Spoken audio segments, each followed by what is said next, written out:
Just going to show you some of the neat things you can do with this little light. I yanked off the clip. It just kind of pops right off. I found it a little bit obtrusive, and this thing is tiny.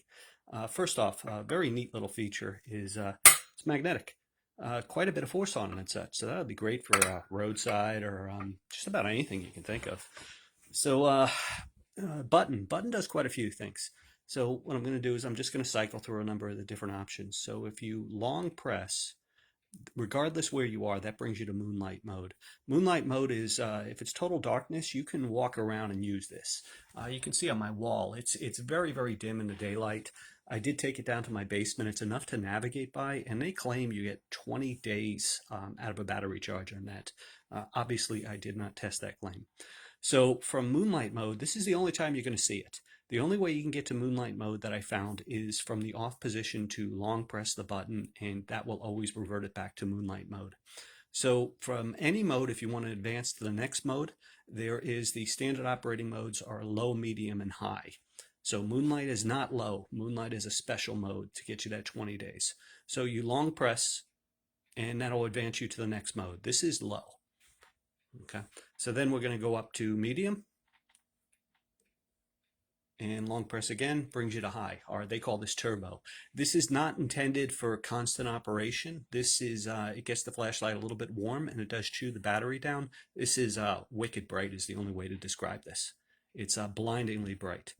So instead of actually just long pressing to go through the modes, if you actually press and hold, it's just going to continuously cycle through low, medium, high, and you can stop on any of them, and that's where it is. So to turn it off at any point of time, you just single press and you're off. Now there's a memory feature. So for about 10 minutes, I think is what it says in the instruction, a single press will bring you back to your last selected mode. After about 10 minutes, it will return you to low. So like I said before, you never see moonlight mode again unless you actually press and hold from the off position. A few other neat things that this does, I'm just going to turn it off.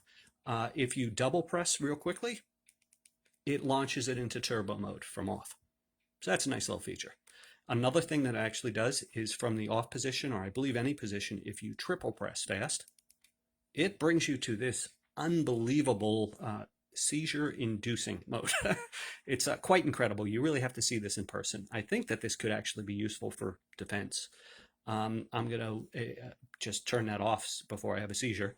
So while it's on, if you notice here in the center of this button, right now I am having a green light. That indicates that the battery is in excess of 60% charged. When that shows as orange, that I believe is between 10 and 60%. Red would be between 5 and 10%, and flashing red is 5% or less. So that's what I've discovered so far with this. I literally played with it for like 3 or 4 hours last night, and I woke up this morning and started playing with it again. And I think it's really the kind of thing that has to be, you literally have to play with this to appreciate it. It is a very, very powerful light, but it's also a toy, and I've been having a lot of fun with it. Okay, good luck.